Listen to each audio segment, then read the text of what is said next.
Hi అండి.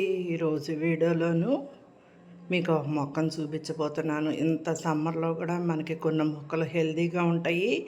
వాటికి మనం సేంద్రియ ఎరువులు కానీ ఏవి అందించకపోయినా సరే కొన్ని మొక్కలు సమ్మర్లో చక్కగా గ్రీనరీగా మనకి ఫ్రూట్స్ని కూడా అందిస్తుంటాయి.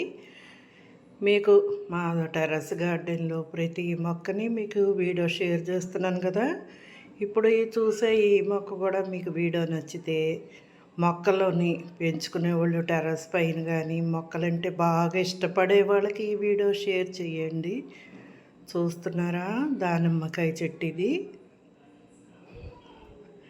ఇప్పుడు చెట్టు నిండా పూత బాగా వచ్చి చక్కగా పూత నిలబడింది. కాయలు కూడా చిన్న చిన్నవి వస్తున్నాయి ఇప్పుడే. వీటికి నేను ఎరువులు ఏమీ అందించలేదు. ప్రస్తుతానికి వాటర్ ఒకటే పోస్తున్నాను. అదైనా ఒక పూట వేస్తున్నాను వాటరు.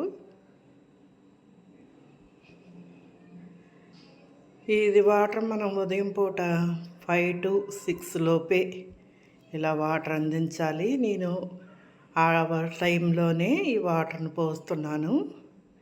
చక్కగా చెట్టు నిండా ఎంత బాగా ఫ్లవర్స్ వచ్చి, ఫ్లవర్స్ అంతకుముందు వచ్చినాయి కానీ అన్నీ రాలిపోయినాయి.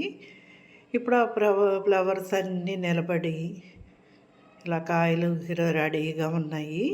ఇలా రావడానికి కారణం ఏంటంటే, మనం గార్డెన్ పెంచుకునేటప్పుడు కొన్ని రకాల ఫ్లవర్స్ మొక్కలు పెంచుకోవాలి.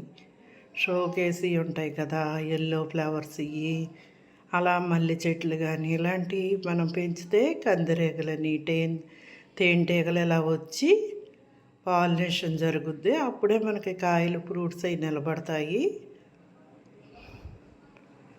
మనం ఈ కాయలు బయట దొరకలేక కాదు, మనం ఇంట్లో పెంచుకుంటే ఆనందమే వేరు.